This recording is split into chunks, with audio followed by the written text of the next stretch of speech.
Labdien, otrā moduļa pēdējā 5. nodarbībā, kur apskatīsim biznesa plānu, kas tas ir un kā to efektīvi izstrādāt. Šī būs arī vienīgā tēma, kurai mēs šajā nodarbībā padziļināti pieskarsimies. Un tā, ķeramies klāt. Pirmais, ar ko sāksim, ir nošķirsim biznesa modeli no biznesa plāna. Proti, biznesa modelis ir drīzāk uzņēmuma darbības definīcija, ko tas dara, kā sev prezentē tirgu, kā izceļas, uz ko iet, bet biznesa plāns ir darbību plāns, faktiskās rīcības plāns, sakoja viena otrai, ko mēs darīsim, kurās jomās. Tas ir biznesa plāns. Tas ietver gan tirgus analīzi, gan finanses, gan klientu mērķa autoriju, gan preces un produktus, ja, respektīvi ļoti praktiskas lietas. Biznesa plānā ir izklāstīts galvenais, kas uzņēmumam ir jādara, lai augtu, un arī ko viņš dara. Tā skaitā uzdevuma, mērķi un darbības informācija par un ap to, ja, kas ir uzņēmuma plānā aktivitāšu rīcībā. Un tas parasti ietver 10 komponentus, kurām arī tagad iziesim cauri. Pirmais ir kopsavilkums. Angliski dēvē executive summary, parasti uz vienas lapas vai pat vēl īsāk var. Īsts uzņēmuma pārskats, tā skaitā misija, vīzija, ja, tā skaitā sociālā misija, mērķtirgus, konkurences priekšrocības, finanšu prognozes. Īsumā par galveno. Tālāk no vīzijas un misijas, ja, par to mēs skatīsimies 3. modulī, proti, kas ir tie iemesli, kāpēc uzņēmums eksistē un uz ko viņš grib nokļūt, kāda ir uzņēmuma ambīcija, kāds viņš grib būt, kur viņš grib būt, cik liels tirgus spēlētājs, cik ietekmīgs, respektīvi vīzija, ja, tāda iedomāta vizualizācija par to, kāda mēs izskatāmies ilgākā termiņā. Tālāk biznesa plāns ietver arī noteikti tirgus analīzi. Proti aprakstiet, kāds ir tirgus, kurā jūs operējat. Ja, cik tas ir liels, cik tas ir sociāls, cik tas ir ekonomisks, cik tas ir finanšu piesātināts un citi parametri, kas raksturo tirgu, kurā jūs operējat. Partneri, konkurenti, klientu apjoms, viņu vajadzības. Tālāk nākamais sociālās ietekmes stratēģija. Proti formulējiet jūsu sociālās ietekmes mērķus un metriku, ko jūs vēlaties sasniegt un kādā veidā to darīsiet. Nākamais biznesa modelis. Ja, viņš ir biznesa modelis sasaistās šajā gadījumā nedaudz ar šo sociālās ietekmes stratēģiju, bet vairāk ir šī uzņēmējdarbības daļa. Ja sociālā uzņēmējdarbība, tad sociālā ietekme būtu tā sociālā daļa, biznesa modelis būtu tieši biznesa daļa. Kādā veidā, izmantojot uzņēmējdarbības principus, mēs sasniegsim šo sociālo mērķi. Tālāk biznesa plānam būtu jāietver mārketinga un pārdošanas stratēģijas neliels apraksts. Proti, kādā veidā, kam jūs virzīsiet savu produktu vai pakalpojumu. Kas ir šī mērķa autorija, ar kādiem komunikācijas kanāliem, līdzekļiem un pieejām jūs nokļūsiet līdz šai mērķa autorijai un kādā veidā notiks pārdošana. Šeit var ietvert arī atsauci uz citām biznesa plāna daļām, ja, proti, teiksim, uz cenošanas stratēģiju, ja, kas parāda to, ka šai konkrētai mērķa autorijai caur šādu mārketinga kanālu tika piemērots šāda cenošanas stratēģija, lai pakalpojums vai produkts būtu pieejams šai klientu mērķa grupai. Nākamais ir darbības plāns. Ja, šis ir biznesa plāns, kurš vēl ietver darbības plānu. Šis parasti ir detalizētāks aktivitāšu apraksts un arī parasti pat periodā sadalīts, vai tie būtu mēneši, parasti jau mēneši, ja 3 līdz 5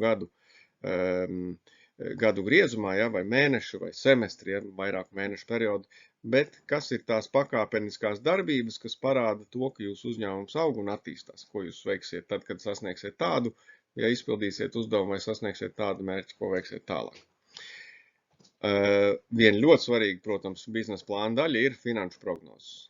Un te finanšu analīzi detalizētāk mēs arī apskatīsim nākamajos moduļos, bet šeit pie biznesa plāna vēlreiz tā varbūt tādā saviem vārdiem, bet tomēr arī ar cipariem, ja, kas liecina to, ka esat apskatījies tirgu, uz izveidotas finanšu prognozes, ja, kādi būs galvenie izdevuma posteņi un daudzums, un kādi būs ienākumi. Ja par ienākumiem mums tad jāsaprot, kas ir produkts vai pakalpojums, kāds ir tā izmaksas, cik ir klienti, cik ir pārdošanas vienības, tas definēs mūsu ieņēmums, un tad tos mēs salīdzinām ar to, vai viņi ir tikpat vai vēlams vairāk nekā mūsu plānotās izmaksas šo produktu vai pakalpojumu ražošanā. Tālāk viena svarīga sadaļa biznesa plānā ir, protams, arī risku novērtējums. Tas ir vajadzīgs gan jums pašiem, gan tālāk investoriem, lai redzētu to, ka jūs realistiski skatāties uz tirgu. Proti, ka tas ir mainīgs, socioekonomika ir mainīga, mēs nevaram paredzēt, kad un kas un kādā veidā notiks, un tāpēc ir jāspēj identificēt riski. Parasti arī viņus sagrupē nelielā klasifikācijā. Ļoti vienkārši klasifikācija arī dara, piemēram, zems risks, vidējs risks un augsts risks. Ja, tā skaitā gan tā iestāšanās varbūtību novērtē, gan arī ietekmes līmeni. Ja, piemēram, iestāšanās varbūtība ir zema, bet ja iestāsies šāds viens vai otrs risks, ja, piemēram, deflācija valstī, tad tā ietekme, protams, būs ļoti liela. Ja, bet identificēt, protams, riskus savas darbības produktu un pakalpojumu kontekstā, un arī pie risku novērtējuma ir ne tikai jānovērtē, bet arī kas būs tā darbība, ko jūs darīsiet, lai izvairītos no šāda riska, ja tas ir iekšējs risks, un kas būs tā darbība, ko jūs darīsiet, kad risks iestāsies, ja, lai mazinātu riska ietekmes sekas. Un tālāk biznesa plānā arī neliela sadaļa par uzraudzību un novērtēšanu. Kā strādā uzņēmuma kopējā kvalitātes, risku, efektivitātes un produktivitātes, ja tad rezultātu sasniegšanas visa pārvaldības sistēma. Kāda ir struktūra, kāda ir komunikācija starp darbiniekiem, ja, vai komandas biedriem, pat tad, ja tie ir tikai daži. Kādas ir funkcijas, kurš ko dara, kā otri zina, kad ir izdarīts, un tā, ja kādā veidā jūs uzraugāt un arī novērtēt savu darbību. Īpaši tās darbības, kas ir atkārtojums, kā jūs pārliecināties, ka pēc vairākām atkārtošanas reizēm jūs esat pielāgojis to procesu pēc labākajām iespējām. Un te neliels piemērs tām sadaļām, kurām mēs tikko izgājām cauri. Ja varat droši pēc tam apturēt video un paskatīties detalizētāk, ja šos īsos piemērus. Pat tad, ja šādi īsi uzrakstīts, tas ir ļoti, ļoti derīgi un vērtīgi. Proti, pirmais ir kopsavilkums. Tātad sociālās uzņēmējdarbības projekts Empower Women Build Futures mērķis ir viņa piedāvājums, konkurences priekšrocības, ja, un kas ir galvenais produkts, no kā radīsies ieņēmumi. Otrais ir vīzija, ko mēs un kā gribam šajā pasaulē sasniegt, kur būt un kādi būt, un misija. Kāpēc mēs eksistējam uz šīs zemeslodes, kādu labumu mēs te nesam. Ja? Par strateģiskiem elementiem mēs pastīsimies tālāk trešajā modelī. Tālāk tirgus analīze, proti, kas ir tās problēmas, kāda ir mērķa autorija, kāds ir tirgus potenciāls. Kā jau minēju, ir labi arī pieminēt iespējamos partnerus tirgu, konkurentus un citus tirgu raksturojošos aspektus. Tālāk šīs sociālās ietekmes mērķis, ja, kas ir šis sociālais pozitīvais labums, ko jūs varēsiet sniegt, un īsi par to pieeja, par to stratēģiju, kā jūs uz to nonāksiet. Tālāk tā tad ir biznesa modelis, ja, veids, kādā mēs darbosimies, proti, te ir mūsu produktu un pakalpojumi, šajā gadījumā tās profesionāls apmācības, ražosim un pārdosim arī apmācāmo veiktos izstrādājumus, ieņēmumu plūsma, maksa tātad no šiem produktiem, cenu noteikšanas stratēģija, ja, un tad mēs varam atgriezties atpakaļ pie mērķa autorijas noteikšanas, ja, kas ir tas tirgus, kā mēs šos izstrādājumus pārdosim. Un te arī tas tirgus, ja nevis apakaļ, bet uz priekšu, te arī tas tirgus, respektīvi, kas ir mūsu šī mērķa autorija, kādiem mārketinga kanāliem mēs tos sasniegsim, ja šajā gadījumā sociālo mediju kampaņas, vietējie pasākumi, partnerības ar organizācijām un no mutes mutē reklāma, kas arī ļoti labi strādā. Partneru attiecības tai skaitā, ja tirgu ir identificēti uzņēmumu partneri, ar kuriem sadarbosies šī organizācija un tādējādi izmantos šo tirgu, lai īstenot savu biznesa modeli un sasniegtu šo sociālo pozitīvo ietekmi. Un tālāk par darbības šo plānu, ja šeit ir minēts organizatoriskā struktūra, kā komanda sadarbojas savā starpā un tātad galvenās aktivitātes. Mācību programma izstrāde, dalībnieku atlase, apmācība, partnerības veidošana, produktu izstrāde, mārketings, un, protams, tālāk arī pārdošana.